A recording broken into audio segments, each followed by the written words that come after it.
We're back. We're back. I'm sorry, did I startle you with that? No. She's asleep over there, and you I startled. I had one of the studios. I got to read for you tonight. Peace. Again, it's we had a little time off, but we're back, and I don't. Do we even have a lot to talk about? I mean, we had some time off, and I killed a killer today. We do not promote violence here on this show, but I killed a killer. Yeah. It was, that's probably. You want to give a little? Yeah, he's going to elaborate. Okay. I was just going to leave it at that and just let them guess. We took Jaden had to go for a just a quick doctor appointment today. Well, not appointment, just a thing for pre-certification. Thank you surgery. For the correct wordage.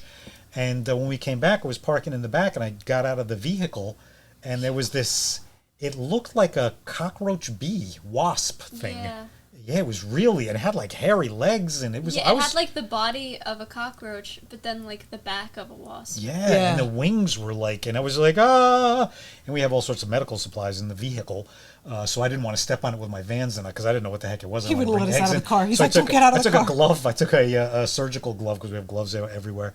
And I threw it on top of it, and then I stepped on it, and it like bounced. It was like, and it was still whole. Like, I mean, it was dead. It was still moving, but it was still whole. When I was looking at it, it was still moving. Yeah, the legs were still. Yeah, the legs were moving. Twitching. Yeah. So But what you looked it up though, I had to send it to you, and of course, Miss Google. Yeah, it was a killer cicada. Killer. So I killed the killer. Cicada killer. Cicada killer. John Cicada. Yes. And they're completely harmless. Yeah, find that out after But it's interesting though. It's great that you read that though, because they're obviously in the area. I've never seen one of those before. But if you were to see one on the front porch, what would you do? Scream, probably jump off the porch into the bushes and run. But it's now huge. You know it's like, okay, it's huge, and it looks like it looks terrifying and deadly. It looks like it has a stinger, but you said it doesn't. Yeah, no, it doesn't. I guess just like the back of it is just for cicadas, I guess. Just for but it was So that's. I'm sure we can post up a picture of it. Yeah, I'll show definitely throw up a picture of it. Me murdering the murderer. That was funny. He's like, "Don't get out of the car." Yeah, I was. I'm like, he's like, "What is that?" And I'm like, "What is that?" It's like, the whole time, like, what is it? He really couldn't describe around, making it. sure there were no more around. I was like, oh gosh. I was afraid to go out before. I was like, that's what, because when we came in, you had said you thought maybe what was it, the killer hornets that we were warned about a couple of years ago. And that's what I was like. I was like, what is that? Because it was so big and it was hornety looking. Yes. All right, so done. I think we can move on from the death and dismemberment portion of the Bearded Babble tonight. Wait, you didn't dismember him. He wasn't exactly in the best condition. I mean, I kind of he looked pretty whole. All right, we can. If you want to go out, and if you want to bring him in, we can have him as a guest here on the show and see what he has to say. He probably about could this. sit up. He was pretty We could sit him up. Prop him up. Give him his own mic. Give me a see. I don't know how he would talk though, because would he be a or a buzz? Well, seeing as he was really in bad shape, he may not I think say I anything. think it did say that they buzzed loud. Oh, okay. Oh, really? Mm-hmm. That's so that good could to be know more too. annoying too. So that's good to know though. If you hear louder than usual, So they sound like cicadas then. Maybe. Possibly. Maybe that's how they trick them. That's what I was thinking. Nature. Well played. Nature is evil. We watch it. We watch a lot of nature stuff, and it's amazing what bugs and plants do. Yeah. For defense, for survival, Or even just watching flowers to see how they. We were watching a bunch of flowers once, and they were like flowers that were like attacking everything. No, but they would also like change so that they would blend in, and it was just very interesting to see how they evolve and how much they change. Nature. Speaking of nature, we've been discussing a lot of nature because we had a visitor here this past weekend, Miss Kayla. Hello, and we watched Avatar because we're going to watch the next Avatar, but we wanted to catch up and remind everybody. Oh yeah, and the Avatar with the blue guys because. Yes, not the cartoon. Yes, I know. Yeah, I know that is a big. Oh no, really? Yeah. Well, you remember the cartoon Avatar, Avatar, the Last Airbender. The Last Airbender. That's right, not that one. So we've been watching the movie, and it's such a great theme of that movie that just reminds you about nature. It really is such a positive thing, and they were talking about that. The movie is from 2009, and how they were talking about how everything on what's the name of the land? Pandora. How everything was, the trees and the roots and everything was all intertwined in one is Connected. life. And it's something that I've been reading about a lot more recently, that scientists are discovering these forests and these large areas with trees, how everything really is connected, and they're one. It's not, All their they're not roots are just connected underground. They're one. They're sending signals to each other. They're Yeah, they said there was like, I don't know how many, it was a huge, I guess, forest. And underground, they noticed every tree was somehow connected underground. Just sending messages, and they're doing better than we are, and we just cut them down.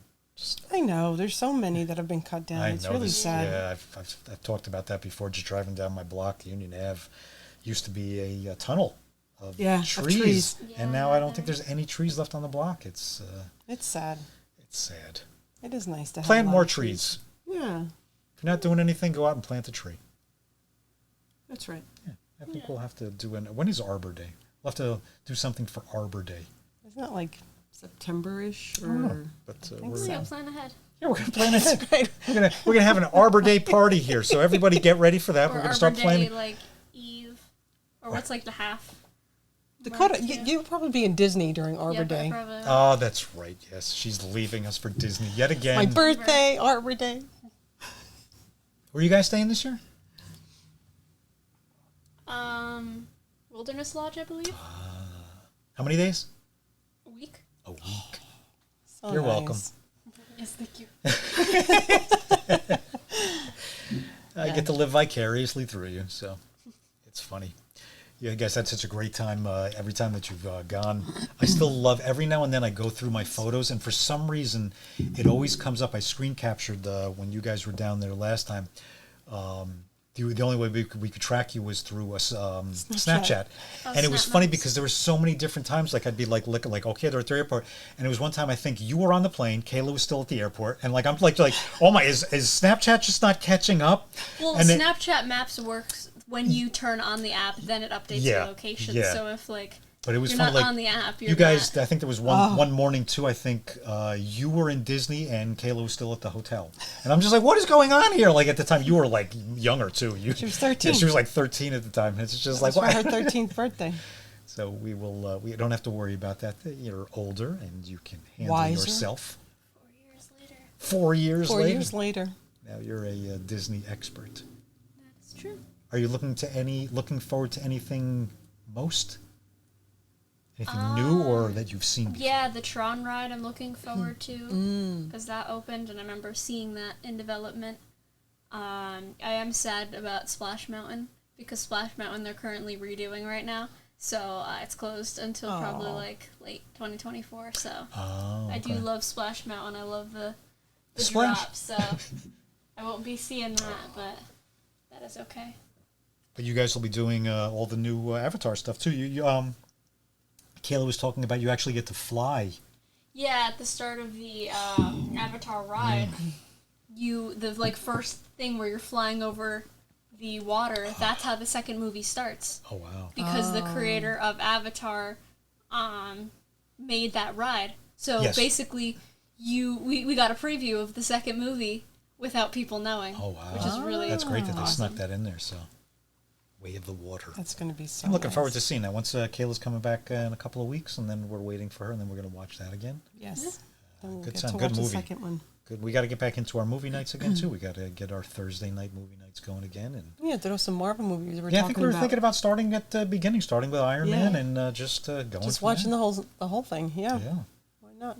And we got to go check out some movies, some real movies at the Williams Center. We got to go check out some of those. They got some anime and some Japanese classics and all sorts of stuff. So we'll check into that. Would you like to talk about the Williams Center? I don't Oh, think the you're Williams right. side's just where I'm doing my open mics now over in Rutherford. Just having a really good time over there. Just it's definitely an up and coming place. It's a wonderful place. After we do our open mics, they actually do comedy sets, local comedians. But there's so much going on there. They're opening a burger place. There are 2 or 3 theaters. I don't want to. I've taken kind of like a tour through the place. They're still working on the whole place. It's just a group of guys that basically just went into the Williams Theater that was abandoned, and they're revamping it and they're making it fun. This past Saturday, I was telling you about that. that they had posted that they were looking for a DJ, but they actually had one when I was there this past Saturday doing my open mic. They had a DJ in the roof, and there's like a courtyard in the front. So DJ's out there, he's just playing some music, and like everybody's like out like in the courtyard, and it's so cool. It's just such a great vibe and such a great atmosphere. And like I said, they're doing so many different fun things because they have, like I said, we have our little area that we do our comedy in. There's I believe 2 movie theaters. Then there's like another big theater that they do all sorts of things in. Then there's another area for like live music with a big, I think it can hold like 400 people, if I'm not mistaken, from when I was talking to JT from there about it. It's just so much going on there. And then this one was talking about, they should have an arcade there. And I mentioned to JT on Saturday night, I said, hey, my daughter was talking about an arcade. He's like, we're putting one in. So we're going to go. And then I was talking to, because he's getting the music studio going there. They're going to possibly be doing podcast studios there. There's just so much going on there. Like I said, Williams Center, you can find it on Facebook, Instagram. Get on their mailing list. They constantly update what's going on, when it's going on. Just a fun place, and it's great because it's so close. I mean, it's a thing I wanted to get back into my stand-up, and the City Lounge is wonderful, Very but it was convenient. a bit of a ride, so now this is... this is very This convenient. is becoming my favorite place. So when I'm going to get you there this week, we're going to stop down. We'll see Joey, and I'll give you a tour of the place, and you can check everything out. You're excited about it too. It's just a fun place with so much artistic stuff going on. And It's right up our alley. Correct. For sure. We are artists. And it's 5 minutes from the house too, which is nice though.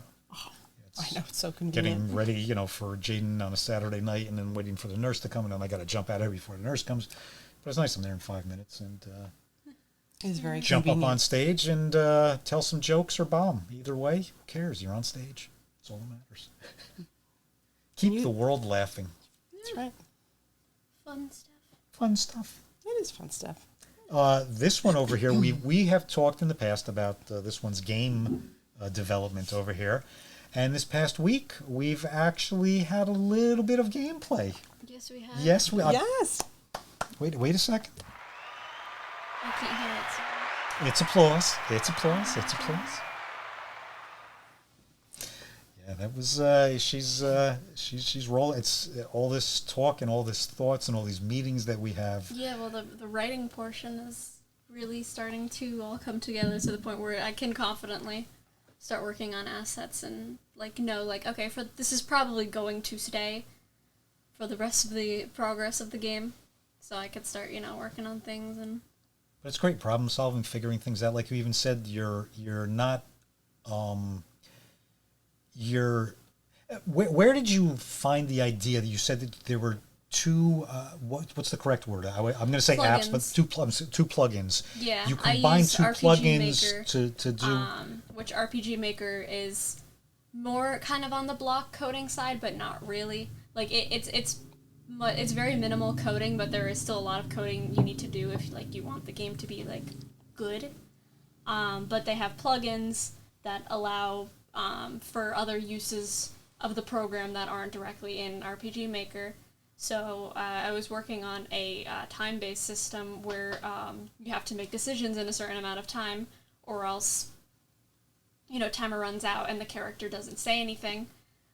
So I had to combine 2 different plugins from 2 different creators to be able to make that happen. That took an hour. Now, where did you get that idea from? Was that something that you had seen or heard about, or did you think about, if I use these 2 things? Yeah, it's not really something I've heard of. I know that it's a thing now, because when I was telling my friends, I was like, you had to Frankenstein the plugins. Frankensteining is kind of what they call it, because you just combine 2 things or more. I like that, but Frankenstein.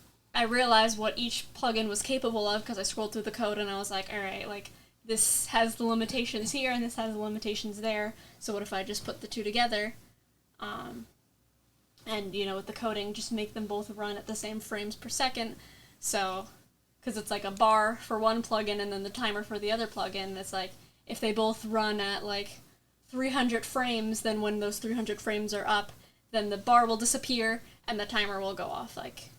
It's an amazing language, the coding language. I'm able to follow along just enough to understand what you're talking about, but it's amazing how code, and it's something that's been since the beginning of computer time, basically, is code becomes everything. It becomes your video, your audio, your video, your everything of the game, and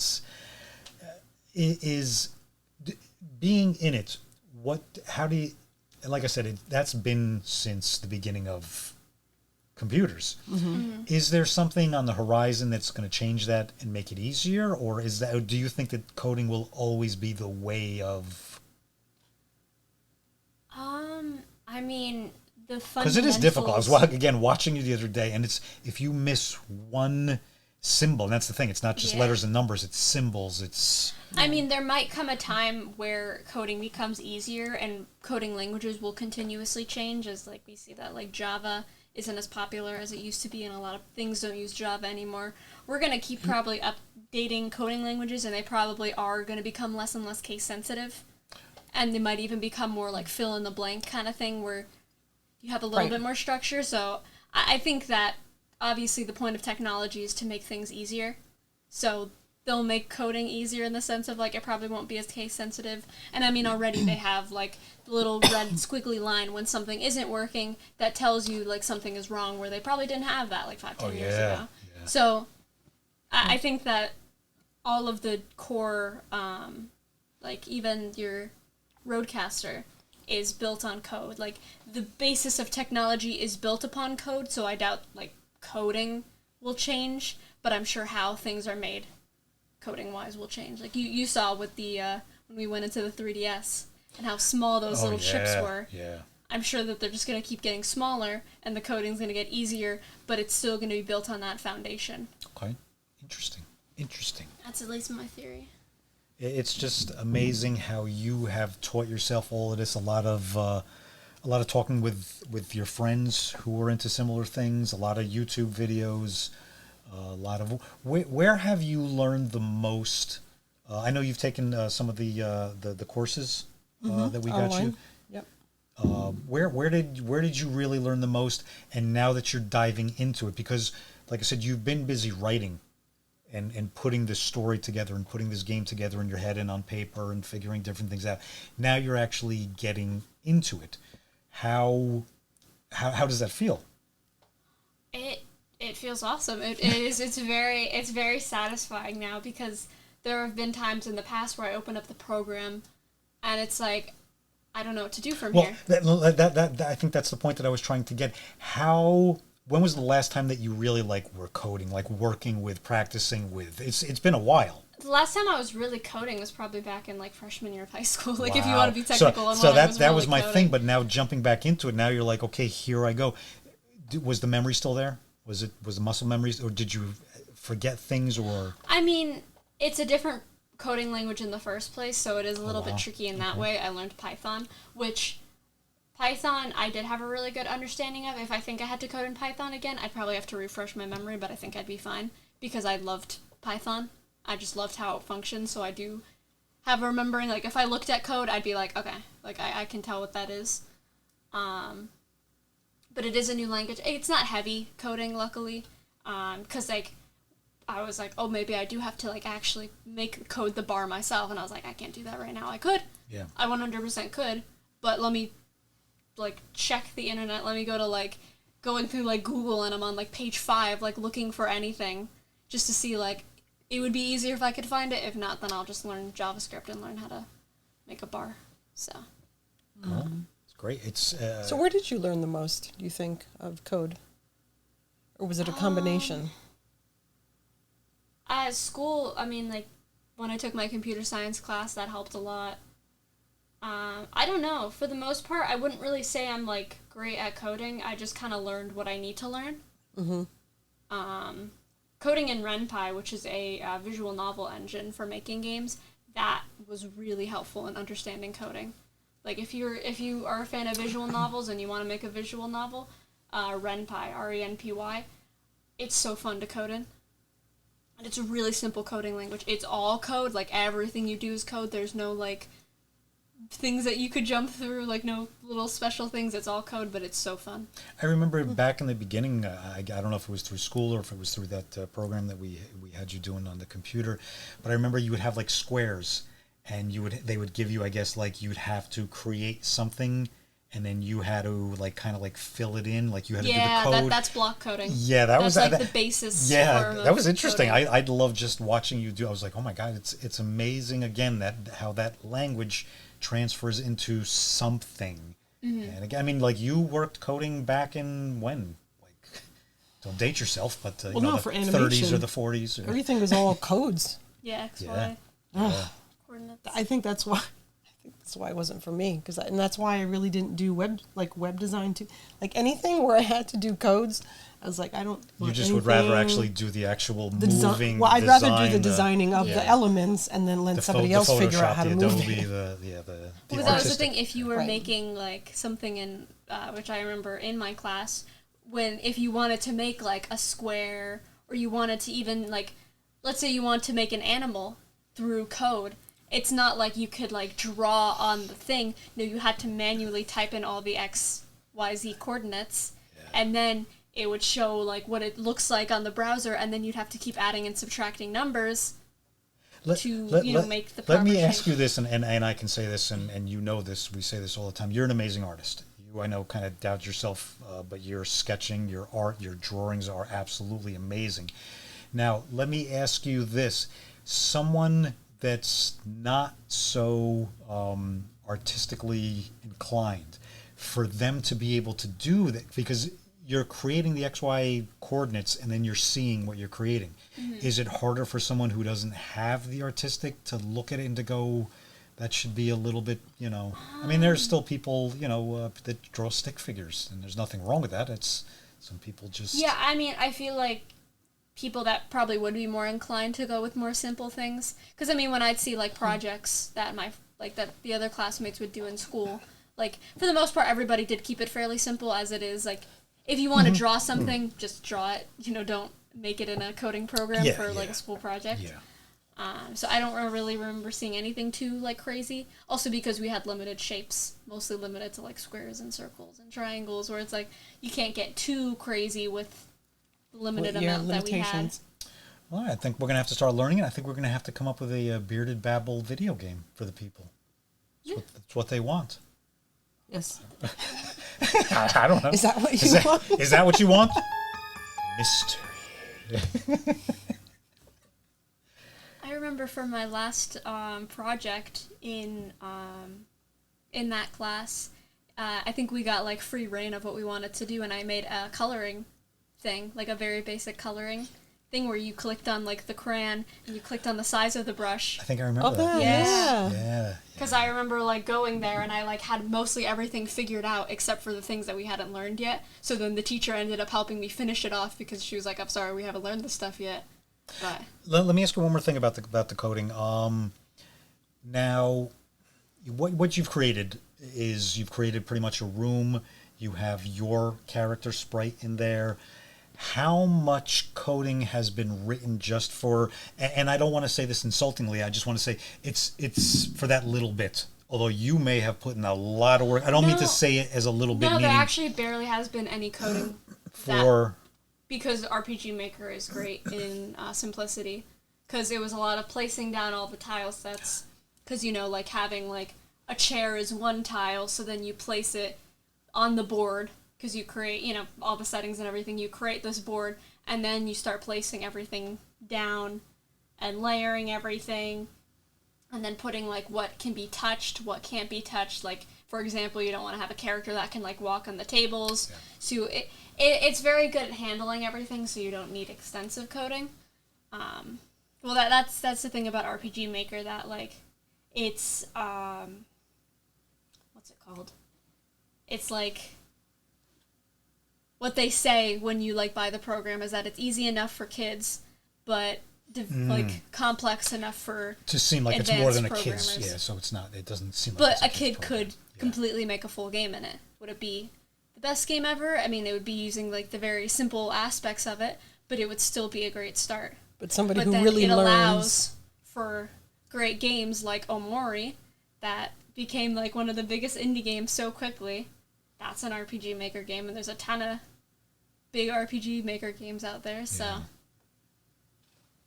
It can be I won't say the name. We're not going to give anything away, but It's coming. Yeah, at some point. We'll speak on that more in the future, and we'll be. You can be involved in that too. As we get things going, we'll speak a lot more about that. Yeah, that's a good little catch up for us here. We took a little time off, needed a break. I had a lot of things going on. Have a lot of things going on. Jaden's got a surgery coming up. She's got Disney. What else? I'm sorry. Jeez, you've been sitting here for 25 minutes. You're not prepared? Were you? No. I don't know. I've just been working nonstop, so yeah. My brain is just like, when I get back, I'm gonna work on fonts and So what's on the agenda for tonight for you? Probably more like text coding. I want to make like the text be able to do like waves and make it shake. Such a geek. Yeah. I love that. I know. Because the text with the text, like you're saying, animated like that, you really get the feel of. I like that. Yeah, because my game isn't gonna have voice acting. So I want, like, when the characters are showing emotion, I want to show it in the text, which isn't some, like, new thing that I just thought of. Yeah, of course. It's just a fun little... Just adds to it. detail. Creating... I got a good, like, shaking plugin, so it'll make, like, the text shake, and you can make it really intensely shake. It's like, alright, I'm not doing that, but... Yeah. Yeah. All right, and what are we doing? Let me guess, Top Gear. I know. We're going to go upstairs and probably watch Top Gear again because we're so obsessed. That's what we do. It keeps us laughing. It's simple. It it's does. silly. And you see beautiful places. Yeah, they travel, and I get to see beautiful cars. She gets to see beautiful places, and they're just it's a win-win for three both. idiots, because that's what men are. And then she gets to understand that we're really not that intelligent. We're just very simple creatures, men. Give us a car, and we're happy. Yes, I am learning all these new things. All these new things late in life. And she's learning it all early in life, so good for her. That's right. There's applause. Applesauce. Applesauce.